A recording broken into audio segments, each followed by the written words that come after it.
Hello everyone, আমি রুদ্রাক্ষী। আজকে বাড়িতে পটল পোস্ত রান্না করেছি, তো সেটাই তোমাদের সঙ্গে শেয়ার করছি। তো পটলগুলো আমার বর ভুল করে ডিপ ফ্রিজে ঢুকিয়ে দিয়েছিল, যেই কারণে পটলগুলো একদম ষষ্ঠী পুজো হয়ে গেছে।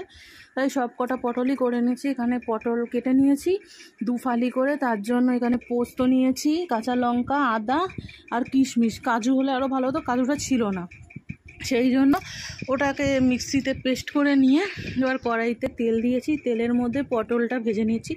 পটলটার মধ্যে আমি নুন আর হলুদ মাখিয়ে রেখে দিয়েছিলাম, দিয়ে এবার পটলটাকে ভালো করে ভেজে নিয়েছি। ভাজা হয়ে যাওয়ার পর আমি কিন্তু এতটা তেল রাখিনি, তেল অনেক তুলে নিয়েছি পরের রান্নাটাতে কাজে লেগে যাবে বলে। তো ভালো মতন করে পটলটাকে একটু লাল লাল করে আমি ভেজে নিয়েছি। দেখো পটলগুলো কিন্তু খুব ভালো করে না ভাজলে না এই পটল পোস্তটা ভালো লাগে না খেতে। আর আমার মা করতো গোটা গোটা পটল দিয়ে, কিন্তু এই এমনই অবস্থা পটলগুলোর যে গোটা করা গেল না।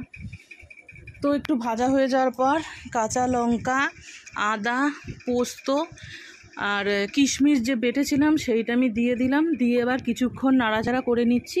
নাড়াচাড়া করে নেওয়ার পর যেই বাটা বেটেছিলাম সেটা ধুয়ে আমি জল দিয়ে দিয়েছি। এটাতে বেশি জল লাগবে না, তাই জন্য অতটুকুতেই হয়ে যাবে, এইটুকু জলেই হয়ে যাবে। তারপরে ভালো মতন করে গুলিয়ে নিয়েছি। গুলিয়ে নিয়ে এবার কিছুক্ষণ ঢাকনা চাপা দিয়ে রেখে দিয়েছিলাম। এটা পটলটা সেদ্ধ হবে, আর এরকম ঝোলতে হয় না। দেখো একদম গ্রেভি গ্রেভি হয়ে গেছে এটা।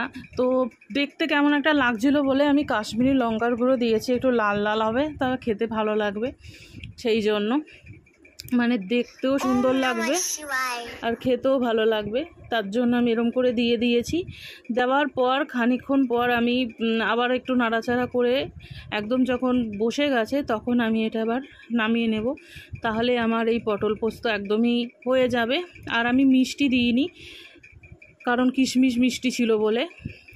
আর দেখো আমার কিন্তু হয়ে গেছে রান্নাটা। তোমাদের যদি ভালো লাগে তো তোমরাও বাড়িতে আমার মতন করে একবার করে দেখতে পারো, আশা করি ভালো লাগবে। আর ভালো লাগলে শেয়ার করে দিও আমার ভিডিওটা। ধন্যবাদ।